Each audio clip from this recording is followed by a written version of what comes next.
think, I'll start with Trey. We'll just see where the week takes us there. It's just, less than 24 hours after the game, so hard to say. With BJ and Sheldon, again, we'll get into the week and see how they feel Wednesday, Thursday. I've kind of said I think BJ is a little farther along than Sheldon is. And so, again, we'll just kind of see where the week takes us there. And then do you expect Miles Murphy and McKinley Jackson to be back this week now that they're eligible to come back? Yeah, I think they're both. Again, we'll activate that window probably some point closer to Wednesday and get them back on the field and see where they're at.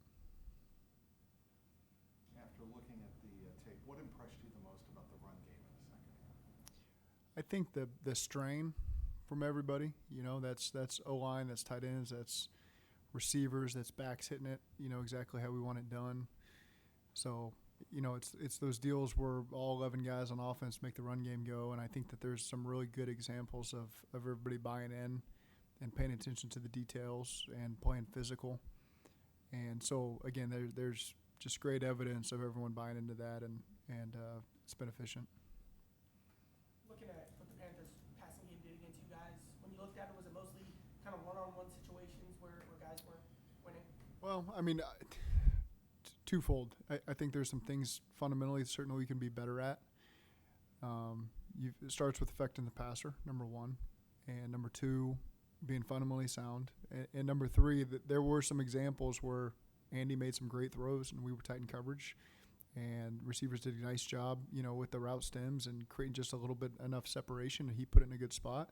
So there's some that were just good football plays, and so a little bit of everything, and I think that those are some things we're excited to get back on the field and continue to improve. Go ahead, Joe. Looking at Cam specifically, like you all a million times talk about confidence with quarterbacks. Yeah. It's kind of the confidence in getting that back, the step for Cam right That game was not up to his standard, and I'm sure he'll talk more about it this week. But, just again, he's a guy that we really lean on to be kind of a foundational piece over there. And that certainly wasn't his best game, and expect more from him going on, and that wasn't up to his standard. And I'm excited to watch how he responds to that. Given who you are up against next week, Derrick Henry and their run game, how much better do you have to be setting the edge, and especially on the perimeter in the run defense? It's a tremendous test for you because of who they've got in the backfield with the combination of Hill and Henry, and with what the quarterback brings to the table. With Lamar. He can kill you with his arm, and he's equally as dangerous with his legs. And so there's a tremendous attack that they've got there with Ricard as well at the fullback position. And so, again, they got a lot of weapons. They use them the right way. It can really challenge you. And again, just excited to watch our defense respond. It's a great test and got a lot of confidence in them. And so there's going to be a lot of work we got to put in this week. What did you feel like you saw from Chris Jenkins? Do you feel like there was a jump from his first to second game? Yeah, I think we've gained more and more confidence. There's a lot of unknowns with him coming off the surgery and playing with the club, and the more evidence that has shown up on the tape, the more it shows we can believe in him. And it's not a matter of believing in him because he showed that during training camp. It's just a matter of how you're going to come off this surgery with the way he's got to use it right now. And I think we've seen enough through 2 games to where he deserves a lot of opportunity. Yeah, so were you guys kind of limiting him just because of that a little bit more than you maybe would have if he was, didn't have the club and all that stuff? Absolutely. You would be willing to give him a little bit Absolutely. more now you can do that. Yeah, there's a lot of trust there. I know you guys have a long history with Vaughn, but it's kind of a 2-part question. Do you feel like you're getting what you need from him? And then is there a way for Jordan Battle to get on the field? Yeah, I think there is. I think we're always looking for guys to have opportunity that have earned it with how they approach things and how they practice. And I think with Vaughn, what some guys aren't going to get credit for is where they are in position. So the plays don't come their way because they've done a great job I think that happens a lot with Mike Hilton. That happens a lot with Von Bell. And so they're not going to get credit for it because they take away the play before the play can even get there. And they do a great job with the alignment and getting everyone communicated. And so there's a lot of things like that I don't think they'll ever get enough credit for. But there's also opportunity for a lot of your young players that are talented and continue to work hard. We'll always try to find ways to get them on the field. Just 4 games in, I realize, but the trend with 12 seems to be growing and working. Yeah. What is it you think has benefited the most using more usage? Well, I think, again, strong belief in our offensive line, strong belief in our running backs. Our tight ends are playing really physical in the run game. But it's not just that. We feel like we can complement it in the pass game. So you're not just they're out there and it's going to be a run and there's no threat of pass. I think that we've been able through 4 weeks to find the happy medium, both those things, and that can make it all go. You said before it's taboo to give the line a game ball. Is Yeah. it? I guess you gave it to him yesterday. Yeah, I think as a coach, I got to be willing to evolve, and sometimes, that's usually how they've seen it. To be quite frank with you, and so I've adhered to that. But I thought yesterday it was something worth mentioning. Do the tight ends count for that, or I guess they're not? The tight ends will have their days, and yesterday I thought it was right to make it about the offensive line. What was it specifically about the offensive line that you felt like was that next level yesterday?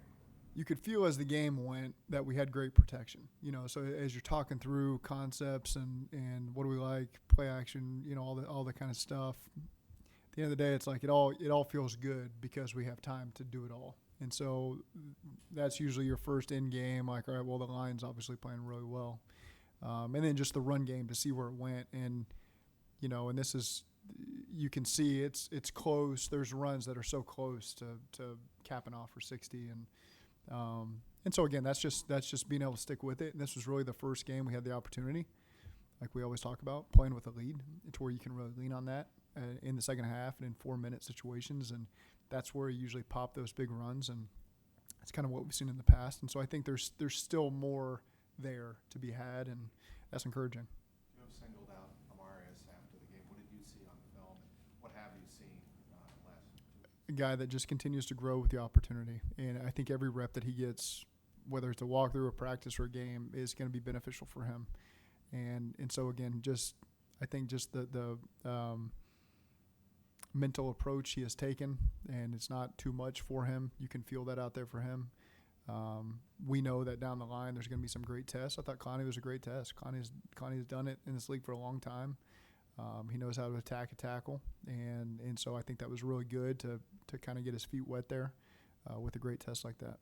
Getting back to what you were saying about the running game a moment ago, there seems to be an instant every time Chase Brown gets a handoff where you think this one might go. I mean, do you experience the same thing? Sure. It feels like he can be shot out of a cannon, and I just think watching him and Zach, it's just they put it where it needs to go, and so you feel like every time they hit it kind of with the right timing there, and so you feel like there's opportunity for big plays. And I think both of those guys, were kind of a shoestring away from having those 50, 60 yarders yesterday, and they'll come. If we continue to give them opportunity and continue to play the game as a team the right way, then those guys are going to get their opportunities to hit those big ones. How difficult is that throw down the middle to Yoshibosh that Burrow made? Yeah.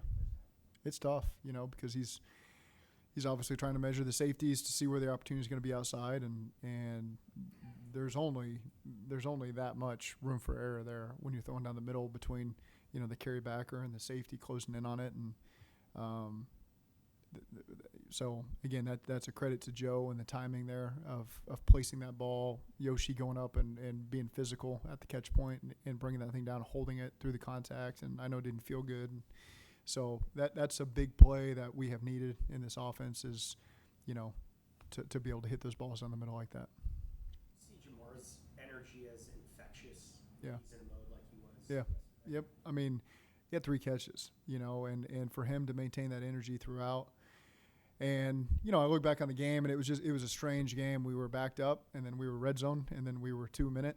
And there's really only one 4-play drive in between that where he scored. He got his touch and he scored. So there wasn't a lot that I reflect back on as a play caller. And I'm like, man, we should have – it was just unusual how it was 3 unique situations that all happened in the first half.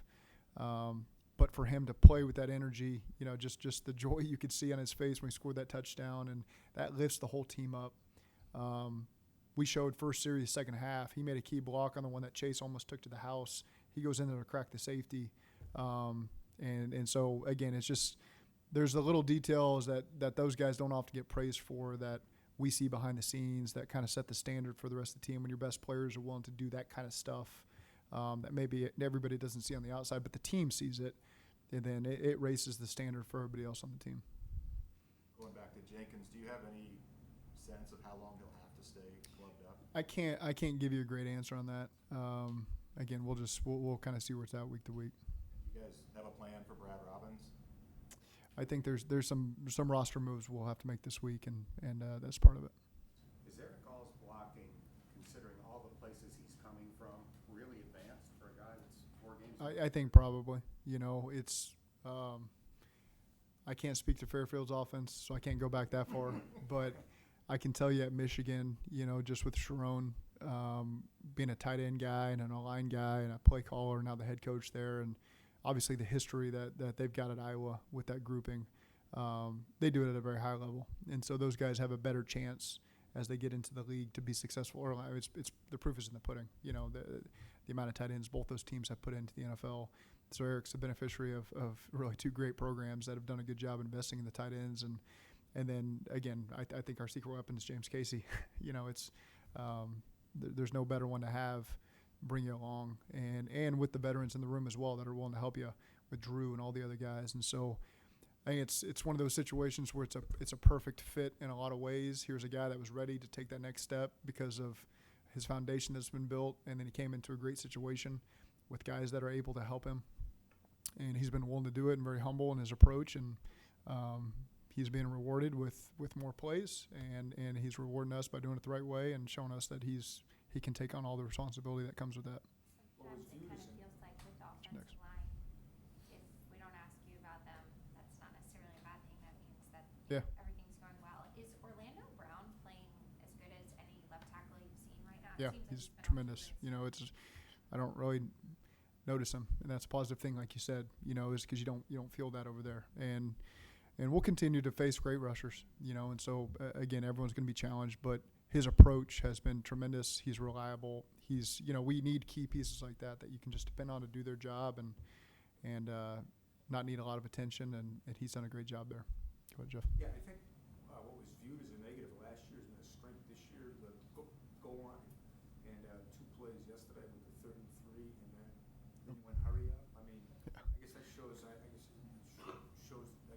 confidence you have in Yeah. being able to convert.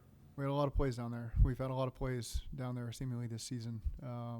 And they're a difficult goal line team. Just the way they package things can make it tough. We felt like an advantage was to go hurry up. Pitch had brought that up during the week, just to go hurry up and knock it in before they can get to some of their different personnel packages. Great example of really everyone being on the same page there on that hurry up of again, Jamar was front side there. I think Yoshi was on the back side, and everyone did a good job of just blocking their gap essentially on the dive play and getting in. And Chase, there was one left to beat, and he got him. So I thought it was good attention to detail down there. We had a lot of plays, able to run it in a couple times, and that takes a lot of pressure certainly off the quarterback in the pass game when you're able to do that, you know, down there in the low red. And Coach, you probably call that in, right? Let's go. I would imagine that, or is that Joe, or is that you? Yeah, I'll take. Yeah, yeah. He does. There's times where he's got the freedom to do some one-word stuff like that, but I think if he was doing that, we probably would have thrown it. So,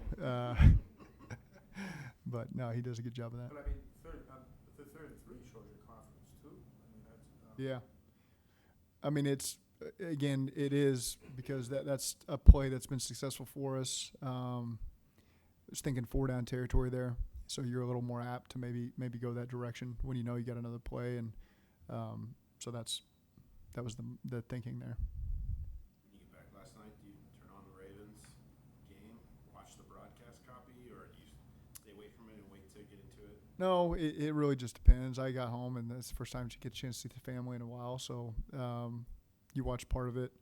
I want to get to bed. You know, it's kind of it's been a long, short week, and you know this week's going to be a good week too. So, you know, just try to get to bed. But I enjoy watching the broadcast copies just during the week. Travis Bramer and those guys do a great job of getting that in there for us early. So you get a chance to really access throughout the league. You can watch any broadcast you want. It's always helpful. I turn it off. I don't need to watch any more long Derrick Henry runs. That's enough.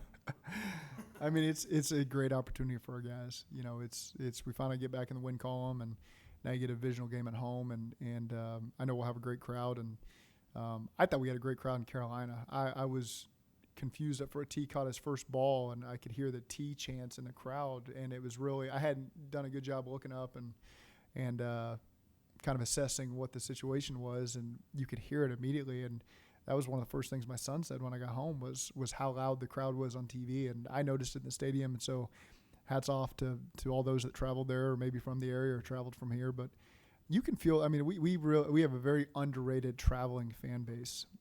It's on the road everywhere we go. I remember Arizona last year, Vegas, so let's keep that up, because we can feel that energy. It's always, we always feed off of that, and it does not go unnoticed. Okay, thank you.